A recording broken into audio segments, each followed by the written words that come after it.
students, now today we are going to start with development of male gametophyte. आज के lecture में हम लोग पढ़ेंगे development of male gametophyte. Okay, now before starting with this male gametophyte, देखो male gametophyte is nothing but it is the modified version of pollen grain. pollen grain आगे जाके ही develop होता है male gametophyte में. तो हमको पता होना चाहिए कि pollen grain क्या है. pollen grain के बारे में already we have discussed in previous chapter, तो एक बार शॉर्ट में देखेंगे. pollen grain एंथर में प्रेजेंट होते हैं. पोलन ग्रेन का दूसरा नाम होता है माइक्रोस्पोर. पोलन ग्रेन ये 2 लेयर से बना रहता है. दोनों लेयर को साथ में हम लोग बोलते हैं स्पोरोडर्म. स्पोरोडर्म और आउटर लेयर जो होती है उसको बोलते हैं एक्साइन. कैसे होती है exine? Exine outer most layer होती है. ये थिक लेयर होती है, रिजिड होती है, हार्ड होती है, टफ होती है. ये स्पोरोपोलानिन की बनी होती है. एक्साइन में कभी कभी एक पोर होता है और कभी कभी 3 पोर होते हैं. अगर एक पोर रहा तो उसको बोलते हैं यूनिपोरेट. ये जनरली मोनोकॉट में देखने मिलती है. अगर 3 पोर्स रहे तो उसको बोलते हैं triporate. It is generally seen in dicot. ये भी पढ़ लिए थे हमने. Now coming to inner layer, अंदर की जो लेयर रहती है उसको बोलते हैं इंटाइन. ओके, इंटाइन ये अंदर की थिन लेयर है, इनर मोस्ट लेयर है, स्मूथ लेयर है. एक्साइन कभी कभी रफ हो सकती है, कभी कभी स्मूथ हो सकती है, बट इंटाइन हमेशा स्मूथ ही होगी. ये इलास्टिक होती है, फ्लेक्सिबल होती है. ये बनी रहती है पीसी की. PC means pectin and cellulose की. इंटाइन के अंदर जो मटेरियल प्रेजेंट रहता है वो रहता है cytoplasm, nucleus and vacuoles are present. तो ये हम लोगों ने देखे शॉर्ट में पोलन ग्रेन क्या होता है. पोलन ग्रेन का आगे जाके जो डेवलपमेंट होता है उसको बोलते हैं male gametophyte. Okay, then development of male gametophyte is completed in 2 phases. ये कितने फेजेस में कंप्लीट होता है, कितने स्टेजेस में कंप्लीट होता है? 2 स्टेजेस में. देखो, पहले को बोलते हैं before pollination inside the pollen sac. मतलब इसका जो डेवलपमेंट है ना ये 2 फेजेस में होता है. एक तो पॉलिनेशन के पहले. पॉलिनेशन मतलब क्या? Release of pollen grain and settling on the surface of stigma. Pollen grain जब उड़ के जाते हैं और स्टिग्मा पे बैठते हैं, that process is called as pollination. तो पॉलिनेशन रिलीज होने के पहले जो होता है that is the first phase. और आफ्टर पॉलिनेशन जब उड़ के आते हैं pollen grain and when they get settle on the surface of stigma, जब स्टिग्मा के सरफेस पे बैठ जाते हैं तब भी आधी प्रोसेस होती है. मतलब डेवलपमेंट ऑफ मेल गैमेटोफाइट ये कितने स्टेजेस में कंप्लीट होता है? 2 फेजेस में, 2 स्टेजेस में. एक को बोलते हैं बिफोर पॉलिनेशन. पॉलिनेशन के पहले जब पोलन ग्रेन के अंदर कुछ चेंजेस होते हैं उसको बोलते हैं before pollination inside the pollen grain या पोलन सैक. और सेकंड बोलते हैं after pollination on the surface of stigma. Pollination के बाद में उड़ के जब पोलन ग्रेन आते हैं और ये स्टिग्मा, ये ग्रीन कलर का क्या है? This is stigma. स्टिग्मा के ऊपर जब आके बैठते हैं तो वो जो डेवलपमेंट होता है, तो ये दोनों को मिला के हम लोग बोलते हैं डेवलपमेंट ऑफ मेल गैमेटोफाइट. चलो इसको और डिटेल में समझते हैं. फर्स्ट वन, देखो पहले क्या होता है. फर्स्ट हम लोग किसको बोल रहे हैं? Before pollination inside the pollen sac. Pollen sac के अंदर पोलन ग्रेन, और पोलन ग्रेन के अंदर क्या चेंजेस होते हैं? देखो ये सेल होता है. ओके, ये सेल का न्यूक्लियस देखो, ये सेल होता है. ये हमारा पोलन ग्रेन है. पोलन ग्रेन में अभी कितने न्यूक्लियस दिख रहे हैं? Only 1 nucleus is there. This pollen grain undergo karyokinesis. Karyokinesis means ये न्यूक्लियस का डिवीजन होता है. ओके, सबसे पहले क्या होता है? पोलन ग्रेन के अंदर जो एक सिंगल न्यूक्लियस रहता है, इस न्यूक्लियस का माइटोटिक डिवीजन होता है and it results into the formation of 2 cell. एक सेल से पोलन ग्रेन के अंदर ही 2 सेल बन जाते हैं. ओके, अब ये 2 सेल के कुछ नाम होते हैं. ये 2 सेल में से जो एक छोटा सेल रहता है this is called as generative cell. Okay, और जो बड़ा सेल रहता है उसको बोलते हैं वेजिटेटिव सेल. क्या हुआ यहाँ पे? What happened here? Pollen grain के अंदर एक न्यूक्लियस होता है. Nucleus undergo mitosis. न्यूक्लियस में क्या होता है? माइटोसिस होता है, कार्योकिनेसिस होता है, डिवीजन ऑफ न्यूक्लियस होता है. और एक न्यूक्लियस से यहाँ पे 2 सेल बन जाते हैं, अंदर डिवीजन हुआ. ठीक है, देन जो छोटा सेल रहता है उसको बोलते हैं जनरेटिव सेल. उसका और दूसरा नाम है, इसको जर्म सेल भी बोलते हैं. देखो generative cell is also called as germ cell. और जो बड़ा सेल रहता है इसको बोलते हैं वेजिटेटिव सेल और it is also called as tube cell. अब देखो, अगर कोई नाम दिया है तो उसके पीछे definitely some reason is there. इसको वेजिटेटिव सेल क्यों बोलते हैं? बिकॉज वेजिटेटिव मतलब it is not going to reproduce anything, ये अपन आगे चल के कुछ भी रिप्रोड्यूस नहीं करेगा, only it is going to support. Why it is called as tube cell? इसको ट्यूब सेल क्यों बोलते हैं? क्योंकि पोलन ट्यूब जब भी आगे बनेगी, यहाँ पोलन ट्यूब बनेगी इन दिस वे, ये जब पोलन ट्यूब ऐसे बनेगी तो ये कौन बनाएगा? Who is responsible? Tube cell is responsible for the formation of pollen tube, इसलिए इसका नाम दिया गया है ट्यूब सेल। और ट्यूब सेल ही ये पहला सेल रहेगा जो जैसे ही ट्यूब बनेगी उसके अंदर एंट्री करेगा। Okay, so what we are studying, देखो हम लोगों ने अभी देखे कि ये न्यूक्लियस है, न्यूक्लियस का डिवीजन होता है, यहाँ पे अंदर डिवीजन होता है and it results into the formation of two cell. जो छोटा सेल रहता है उसको बोलते हैं जनरेटिव सेल, जो बड़ा सेल रहता है उसको बोलते हैं वेजिटेटिव सेल। जनरेटिव सेल ये नाम क्यों दिया गया है? जनरेट करने वाला, ये आगे जाके जनरेट करेगा दो नॉन मोटाइल मेल गैमेट को, two non motile male gamete को ये प्रोड्यूस करने वाला है, जनरेट करने वाला है, that's why it is called as generative cell. इसका दूसरा नाम जर्म सेल भी है।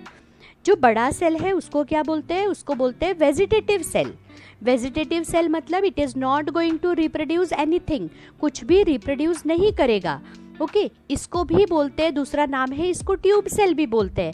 क्यों बोलते हैं? क्योंकि यही सेल सबसे पहले पोलन ट्यूब बनाने में हेल्प करेगा और यही ट्यूब सेल सबसे पहले पोलन ट्यूब में एंट्री लेगा, इसीलिए इसको बोला जाता है ट्यूब सेल।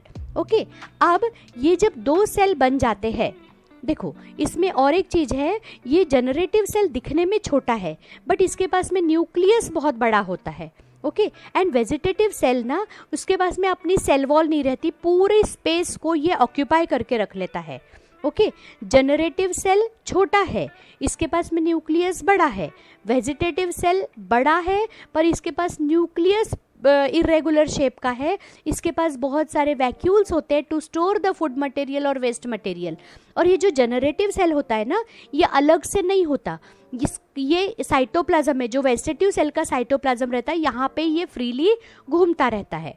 ओके, देन अब यहाँ पे कितने सेल बन गए? दो सेल बने, एक जनरेटिव सेल बना, दूसरा वेजिटेटिव सेल बना। तो ऐसे स्टेज को हम लोग बोलते हैं टू सेल्ड स्टेज। क्या बोलते हैं?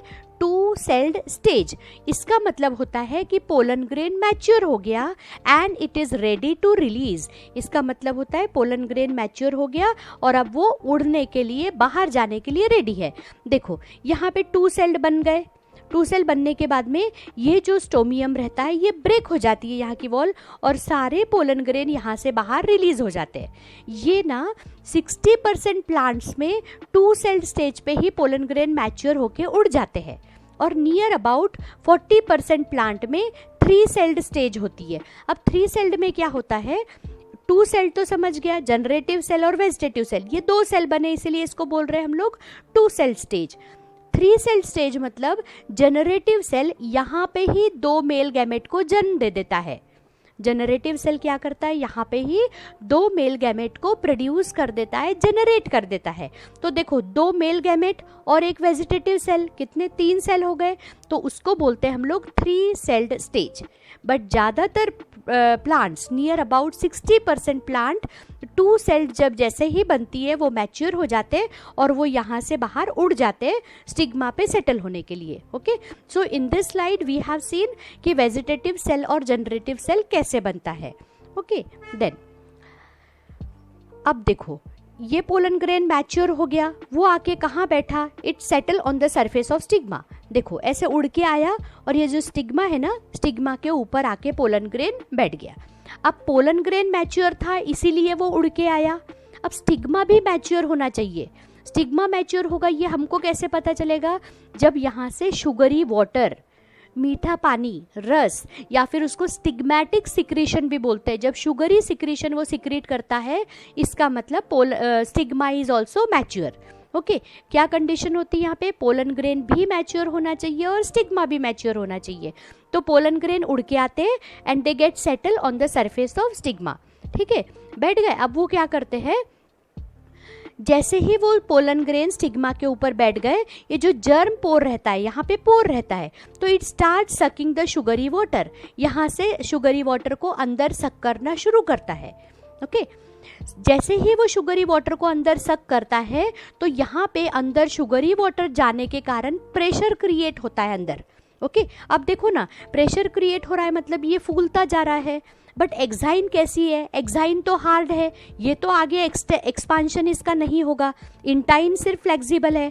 जैसे ही यहाँ पे प्रेशर क्रिएट होता है, intine comes in contact with exine, intine फूल के एक्साइन से चिपक जाती है। ओके, फिर और प्रेशर डेवलप होता है। जैसे ही मोर प्रेशर गेट डेवलप, यहाँ जो जर्म पोर रहता है उसकी मदद, वहाँ से जर्म पोर से इंटाइन अपने आप को बाहर निकाल लेती है, क्योंकि प्रेशर कहीं ना कहीं रिलीज होगा ना।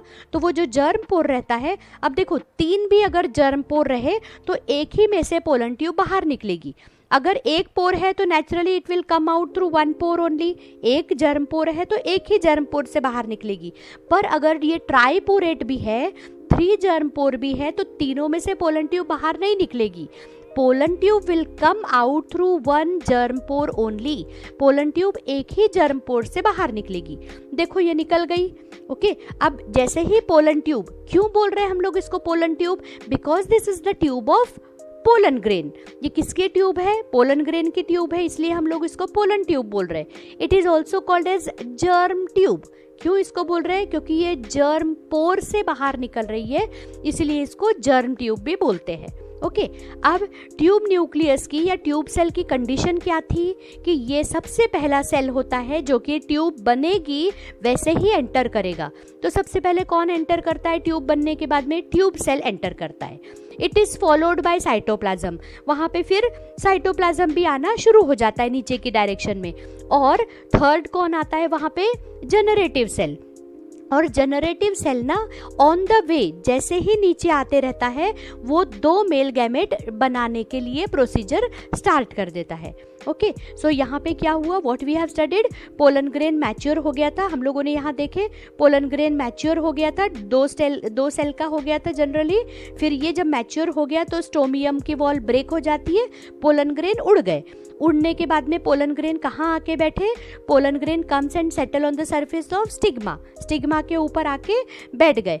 फिर क्या हो गया, जैसे ही पोलन ग्रेन आके यहाँ बैठ गए, यहाँ स्टिग्मा के ऊपर स्टिग्मेटिक सिक्रेशन होता है, शुगरी वाटर होता है, मीठा पानी होता है, रस होता है। तो ये क्या करता है, जर्म पोर में से ये पानी अंदर जाता है, पोलन ग्रेन पूरे वाटर को सक करता है। सक करने के कारण क्या होता है, अंदर प्रेशर डेवलप होता है। एक्साइन तो आगे फ्लेक्सिबल नहीं है, एक्साइन आगे एक्सटेंड नहीं होती है, तो यहाँ प्रेशर आके इंटाइन एक्साइन को एकदम चिपक जाता है, एक्सटेंशन की लिमिट खत्म हो जाती है। फिर बाद में क्या होता है, और प्रेशर जब क्रिएट होता है तो यहाँ से पोलन ट्यूब जर्म पोर से बाहर निकलता है। Okay, pollen tube germ pore से ये बाहर निकला। ओके, इसको पोलन ट्यूब बोलते हैं या इसको जर्म ट्यूब बोलते हैं। पोलन की ट्यूब है, that's why it is called as pollen tube. Germ pore से बाहर निकली है, that's why it is also called as germ tube. Okay, फिर जैसे ही ट्यूब बनना स्टार्ट होती है, सबसे पहले वहां पे ट्यूब न्यूक्लियस की एंट्री होती है, इसलिए उसका नाम ट्यूब न्यूक्लियस है। उसके बाद में कुछ साइटोप्लाज्म आता है और थर्ड, और it is followed by generative cell. Generative cell भी उनके अंदर आना शुरू हो जाता है। और जनरेटिव सेल का काम क्या है, जनरेट करना है, इसको प्रोड्यूस करना है 2 मेल गैमेट को, तो ये अपनी प्रोसेस को स्टार्ट कर देता है। ओके, देन देखो पोलन ट्यूब बढ़ती जा रही है, पोलन ट्यूब की हाइट जो रहती है वो इंक्रीज होते जाती है, क्योंकि इसको नीचे तक के लंबा जाना होता है।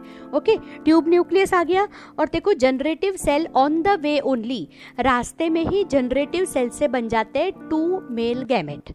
ओके, साइटोप्लाज्म भी आ गया, यहाँ पे तीनों चीजें आ गई, ट्यूब न्यूक्लियस आ गया, साइटोप्लाज्म आ गया, 2 मेल गैमेट्स आ गए। ये मेल गैमेट्स नॉन मोटाइल रहते हैं, बट साइटोप्लाज्म में तैरते हुए ये नीचे आ जाते हैं। ओके, तो जब एक स्ट्रक्चर में ये सारी चीजें जब डेवलप हो जाती है, जब पोलन ट्यूब के अंदर ट्यूब न्यूक्लियस भी रहता है और 2 नॉन मोटाइल मेल गैमेट्स का डेवलपमेंट हो जाता है, तो उसको हम लोग बोलते हैं development of male gametophyte. Okay, now here this question can be ask for 4 mark. ये क्वेश्चन एग्जाम में 4 मार्क के लिए पूछा जाता है। ये 6 diagram you have to draw for 2 mark. इस 6 डायग्राम के लिए 2 मार्क होती है। देखो इधर क्या दिया है कि ये पोलन ग्रेन है, इसमें एक्साइन है, इंटाइन है, साइटोप्लाज्म है, न्यूक्लियस है। ये पोलन ग्रेन का स्ट्रक्चर। फिर पोलन ग्रेन में क्या होता है, न्यूक्लियस, जो अंदर का न्यूक्लियस और साइटोप्लाज्म है, ये पूरा प्रोटोप्लाज्म डिवाइड होता है माइटोटिकली, मतलब एक सेल से 2 सेल बन जाते हैं। अब 2 सेल कैसे बनते हैं? ये जो छोटा सेल है इसको बोलते हैं जनरेटिव सेल, और ये जो बड़ा सेल है इसको बोलते हैं वेजिटेटिव सेल। जनरेटिव सेल का दूसरा नाम होता है जर्म सेल, और वेजिटेटिव सेल का दूसरा नाम होता है tube cell. Okay, then what is the difference? दोनों में डिफरेंस क्या है? जनरेटिव सेल छोटा होता है पर इसका न्यूक्लियस बड़ा होता है। वेजिटेटिव सेल बड़ा होता है बट इसका न्यूक्लियस छोटा होता है, और यहाँ पे वैक्यूल्स भी प्रेजेंट रहते हैं to store the food material और to store the waste material. Okay, और ये जो वेजिटेटिव सेल का जो साइटोप्लाज्म रहता है, इसमें ना ये जनरेटिव सेल फ्लोट करता रहता है। ओके, क्योंकि इसके लिए स्पेस नहीं होती, उसको उसके वेजिटेटिव सेल के साइटोप्लाज्म में ही फ्लोट करना होता है या सरवाइव करना होता है। This stage is called as 2 celled stage, क्योंकि यहाँ 2 सेल बन गए ना। समटाइम्स व्हाट हैपन, ये जो जनरेटिव सेल रहता है यहीं पे ही पोलन ग्रेन के अंदर में ही 2 मेल गैमेट को बना देता है। ये देखो, तो कितने सेल बन गए यहाँ पे? वेजिटेटिव न्यूक्लियस, ये 2 मेल गैमेट, मतलब 3 बन गए। तो ऐसी स्टेज को बोलते हैं 3 सेल्ड स्टेज। 60% ऑफ फ्लावर्स में या केसेस में, प्लांट्स में, ये 2 सेल्ड स्टेज पे ही पोलन ग्रेन मैच्योर होके उड़ जाते हैं, and they get settle on the surface of stigma, और जो स्टिग्मा के सरफेस के ऊपर चले जाते हैं। बट अप्रोक्सीमेटली 40% प्लांट्स में ये 3 सेल्ड बना के ही पोलन ग्रेन रिलीज होता है या मैच्योर होता है। फिर वो क्या करते हैं? वो जाके बैठ जाते हैं स्टिग्मा के ऊपर। ओके, स्टिग्मा से वो क्या सिक्रेट करते, क्या एब्जॉर्ब करते हैं? They absorb sugary water from the surface of stigma. अब देखो यहाँ पे वाटर पूरा अंदर ले रहा है, शुगरी वाटर, तो यहाँ पे प्रेशर क्रिएट हो जाता है। अब एक्साइन तो प्रेशर क्रिएट होगा, मतलब ये स्वेलिंग होगी, ये फूलेगा। एक्साइन तो हार्ड है, वो तो आगे एक्सटेंशन नहीं करती। इंटाइन ये फ्लेक्सिबल होती है, इंटाइन अपने आप को स्ट्रेच करती है, पर कितना स्ट्रेच करेगी ना, आगे एक्साइन नहीं अलाउ करता stretching. Then what happens, germ pore से ये इंटाइन जो रहती है वो बाहर निकल के आती है। ओके, जैसे ही वो पोलन ट्यूब बनती है, ट्यूब फॉर्मेशन होता है, तो सबसे पहले वहां पे आता है ट्यूब न्यूक्लियस, इसीलिए इसका नाम ट्यूब न्यूक्लियस है। Then it is followed by generative cell, और जनरेटिव सेल से आगे जाके 2 मेल गैमेट बनते हैं। ओके, तो जब एक पोलन ट्यूब बन जाती है, जर्म ट्यूब बन जाती है, which contains tube nucleus and 2 male gamete, जब ऐसा स्ट्रक्चर का फॉर्मेशन हो जाता है तो this is called as development of male gametophyte. Thank you.